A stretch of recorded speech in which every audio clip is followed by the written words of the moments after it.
Okay, Algebra 1, let's look at 8.5 continued here. Finding zeros of functions. We'll graph 1, 2, and then we'll also talk about writing our own quadratic functions.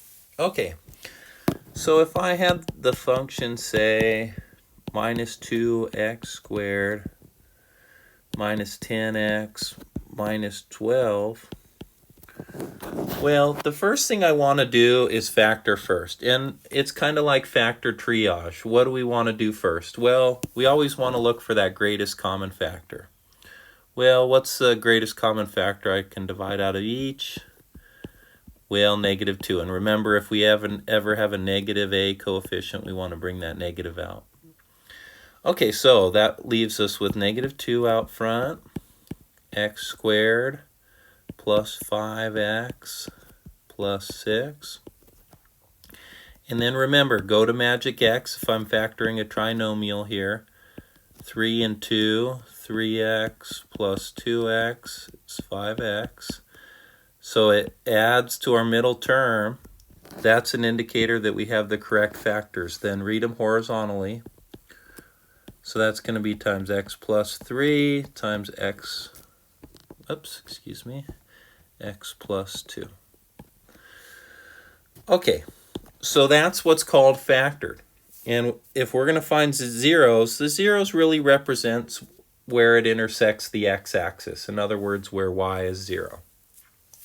So if I'm to do that, I'm going to make y be 0. And I'm going to solve essentially for those x-intercepts. Anytime we have a constant term out front like that, we want to divide it out.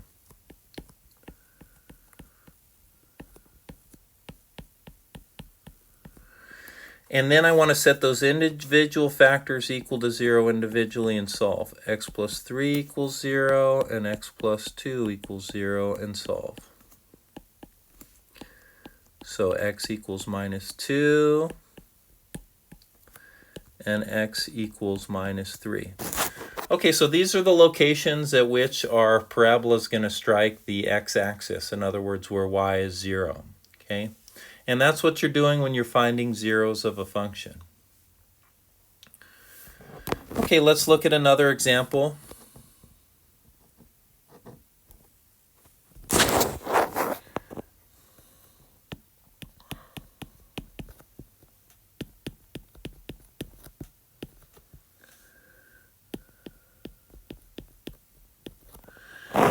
Okay, so h of x equals the quantity x minus 1 times the quantity x squared minus 16.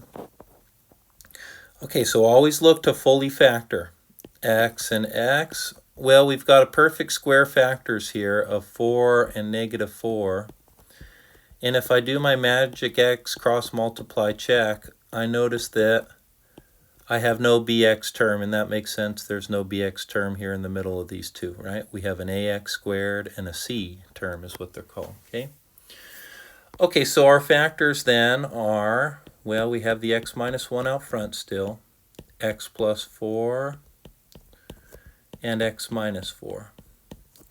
And we're going to set those how? Well, we're going to make h of x be 0, and I'm going to set each of them individually equal to 0.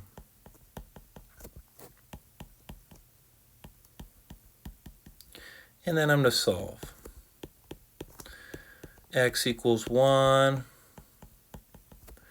x equals -4, and x equals +4. So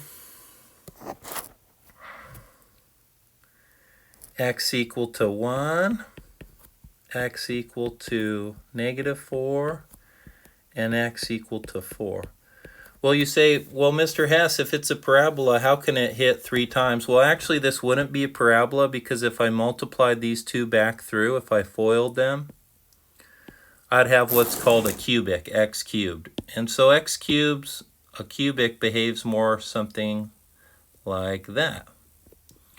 Okay, and in which case it would have 3 x-axis intercepts like this one does. Okay, so this is the first skill we want. We want to find the zeros of a function, and we do that by factoring and then setting all of our factors equal to 0. One other thing to keep in mind say if I had a, let's do example 2. If I just had, say, x squared minus x, say f of x equals that. Well, don't forget I can factor an x out of both, and I'm left with x times x minus 1 when I divide that x out of each, and I bring it out front. Once I set them equal to 0, don't forget x by itself has to be set equal to 0, and x minus 1. So x itself is a factor too, and a lot of students often forget that. So our solutions here are x equals 1 and x equals 0. So don't forget to factor that x out and set that x also equal to 0. Okay, guys, let's look at using zeros to graph a function. For example,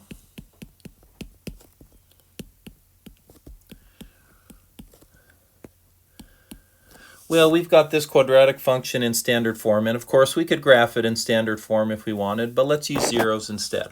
Okay, so anytime we're looking at this, we want to look to factor, and I say, oh, magic x. There's no greatest common factor. I would have started with that first if I could. Okay, and then I say, what are my c terms that multiply to 3, 3 and 1? And now which one's negative if they're going to add or subtract here? Well, that one. Let's do our check. Cross multiply. Does that become our middle term, our bx term as it's referred to? Sure. Okay, so remember, read your factors then horizontally. X minus 3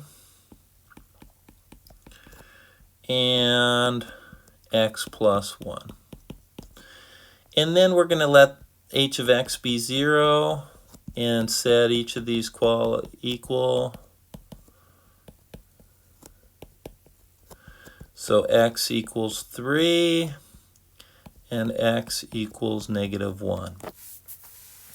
Okay, remember, these are called the zeros of your function. And let's go ahead and plot them here on our graph.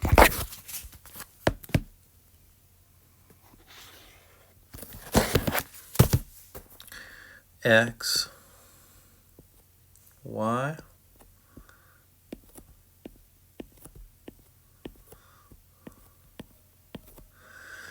Okay, and my zeros here are at 3 and negative 1. Okay, and then remember, if I'm using intercept form, then I want to take these zeros. These are my p and my q, essentially. And I'm going to do p plus q divided by 2. So that'd be negative 1 plus 3, or 3 plus a negative 1. Order doesn't matter, divided by 2. Negative 1 plus 3 is 2. 2 divided by 2 is 1. And so that's, again, my what's called axis of symmetry. This is super important. Okay, x equal to 1. I want to go ahead and draw that in there. Remember, x equal to 1 is a vertical line at 1. Then I'm going to take what x equals here, and I'm going to plug back into my original or factored form, either one. I could even plug into our original here if I wanted. Okay, so that would be h of 1, 1 minus 3 times 1 plus 1. That would be negative 2 multiplied by positive 2, negative 4. Okay, so 1 comma negative 4.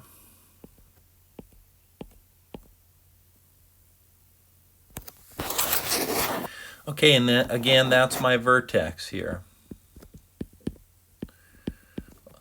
And then it's just a matter of connect the dots.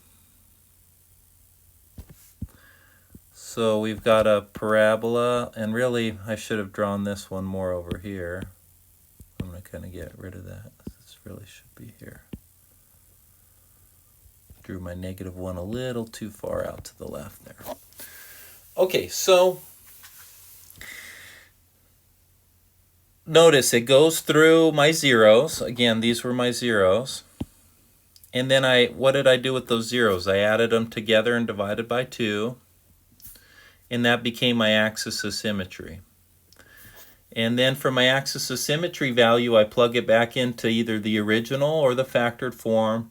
and then I'll see what the y value is of my vertex. And in this case, my vertex was at 1, comma, -4. And it's got a positive a coefficient here. We've got a positive 1 in front of x squared, or a would be here too, and that's a positive 1. So that opens upwards. That's why it's going to open upwards like that. Okay, so hopefully this, using these zeros, is a easy way to graph these by getting the intercepts, finding that axis of symmetry and vertex, and then just connecting the dots. Okay, thank you.